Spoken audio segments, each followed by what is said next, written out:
एक बार माँ पार्वती कैलाश पर भ्रमण कर रही थी। तभी उनकी नजर पृथ्वी लोक पर पड़ी। सेठ जी, ये माल गाड़ी में से उतार दिया है। ये ले, तेरे आज की कमाई के 200 रुपए। पूरा दिन मेहनत करके सिर्फ ये 200 रुपए ही कमाई हुई है। अब इसमें से 50 रुपए दूध के, 50 रुपए सब्जी के, बाकी बचे 100 रुपए जो पूरे 3 दिन चलाने हैं। ये हो गए पूरे 50,000 रुपए। इन्हें तिजोरी में रख देता हूँ। नहीं भैया, ये बहुत महंगी साड़ी है, कोई सस्ती सी दिखा दो। हाँ, ये 150 रुपए वाली ठीक है। भैया, ये तीनों साड़ी पैक कर दो। ये लो 5,000 रुपए। माँ पार्वती गरीब और अमीर दोनों को देख रही थी। आखिर जिसे जो चाहिए उसे मिलता नहीं, और जिसके पास पहले से हो उसे और मिल जाता है। इस प्रश्न का उत्तर तो महादेव ही दे सकते हैं। धरती का ये नजारा देखकर माँ पार्वती भगवान शंकर के पास जाती है। महादेव, मैंने देखा है कि धरती पर जो व्यक्ति पहले से ही गरीब और दुखी है उसे और ज्यादा दुख मिलता है, और जो सुख में है आप उसे दुख नहीं देते। ऐसा क्यों? भगवान, ये आपकी कौन सी लीला है? देवी पार्वती, इस बात का उत्तर जानने के लिए आपको हमारे साथ धरती पर चलकर वहां के प्राणियों का हाल चाल जानना होगा। वहीं इस प्रश्न का उत्तर आपको प्राप्त होगा। भगवान शिव के कहे अनुसार कुछ समय बाद माँ पार्वती उनके साथ मृत्युलोक में प्राणियों का हालचाल जानने के लिए चल पड़ी। तभी रास्ते में उन्हें एक गरीब पति पत्नी जाते दिखाई दिए। और मिला, कुछ समझ नहीं आ रहा, हमारी गरीबी के दिन कब दूर होंगे। वो चंदन ने फिर एक नई जमीन खरीद ली। सबका भाग्य एक सा नहीं होता है जी। उसके भाग्य में अमीर बनना लिखा है, हमारे में नहीं। भगवान की इच्छा होगी तो हम भी अमीर बन जाएंगे। पता नहीं कौन से पिछले जन्मों के कर्मों की सजा भुगतनी पड़ रही है। न जाने कौन से बुरे पाप किए थे। हे महादेव, आप इन दोनों पति पत्नी को कुछ ही पलों में अमीर बना सकते हैं। मेरे कहने पर आप इन्हें अमीर बना दीजिए। ये बेचारे कितने दुखी हैं। देवी पार्वती, इन दोनों के भाग्य में अभी अमीर बनना नहीं लिखा है। महादेव, जब हम इन्हें धन दे देंगे तो इनकी गरीबी दूर हो जाएगी, फिर ये भी अमीर और सुखी हो जाएंगे। कृपया करके आप इनकी मदद कीजिए प्रभु। देवी पार्वती, मैं तुम्हारी इच्छा अनुसार इन्हें धन प्रदान कर देता हूँ, पर उसका मिलना या ना मिलना कर्मों पर निर्भर करता है। पार्वती जी के कहने पर भगवान शिव ने सोने की अशर्फियों से भरी एक पोटली उस रास्ते में डाल दी। पोटली से कुछ दूरी पर उर्मिला की नजर गुजरते हुए एक अंधे व्यक्ति पर पड़ी। सुनो जी, हम तो गरीब हैं इसलिए दुखी हैं, पर ये सामने व्यक्ति तो नेत्रहीन है।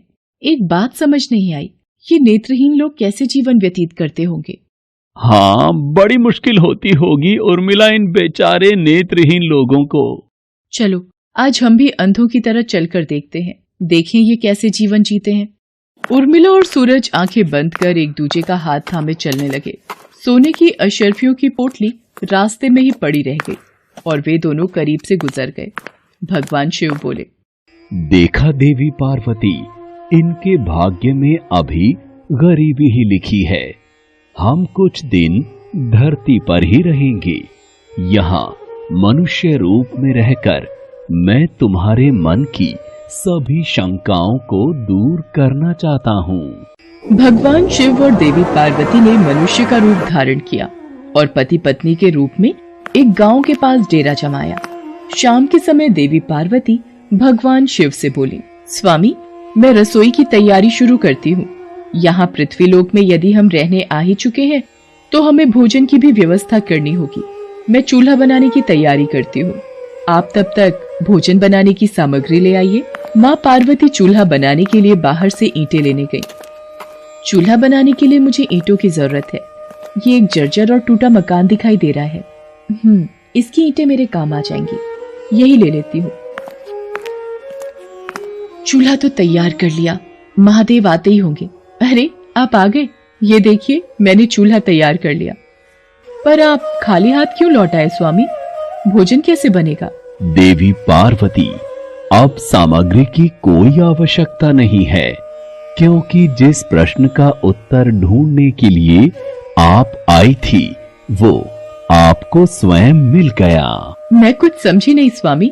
मेरे प्रश्न का उत्तर मेरे समक्ष ही है। हाँ देवी पार्वती, आप यही जानना चाहती है ना कि इस पृथ्वी पर क्यों गरीब लोग ज्यादा परेशान होते रहते हैं?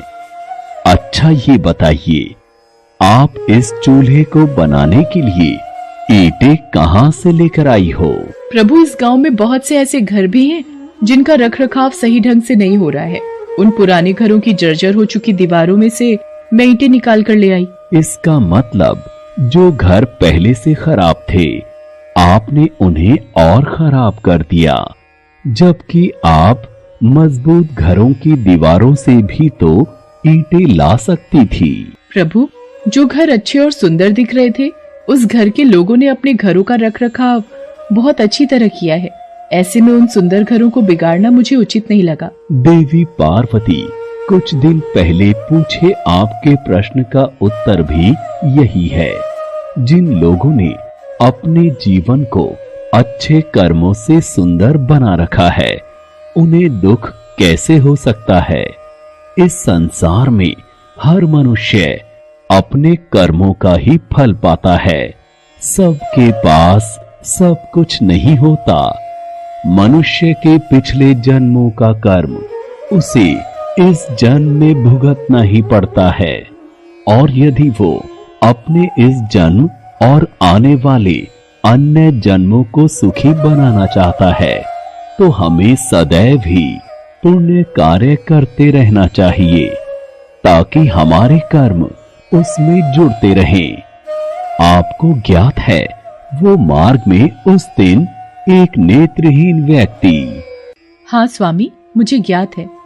वो देखिए देवी पार्वती, उसके पास धन दौलत ऐशो आराम की कोई कमी नहीं है, परंतु उसकी आंखों का इलाज नामुमकिन है।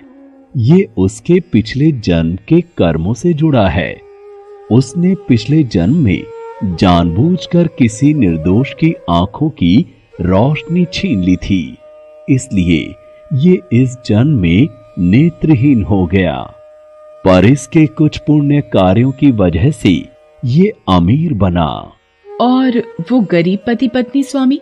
देवी, वो दोनों पिछले जन्म में एक कंजूस अमीर सेठ सेठानी थे, जो कभी भी कोई दान पुण्य नहीं करते थे। इसलिए इस जन्म में उन्हें गरीबी और दुख मिला। पर इन दोनों के अच्छे कर्म इनका आगे का जीवन सुखी बना सकते हैं।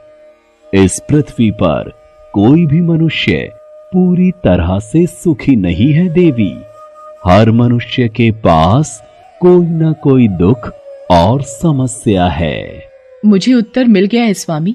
इस पृथ्वी पर सुखपूर्वक जीवन यापन करने के लिए मनुष्य को अपने द्वारा अच्छे कर्म करने चाहिए, ताकि उसे उसके पिछले बुरे कर्मों का फल न भुगतना पड़े। और फिर अपने प्रश्नों का उत्तर पाकर देवी पार्वती भगवान शंकर के साथ अपने रूप में आकर कैलाश वापस लौट गईं।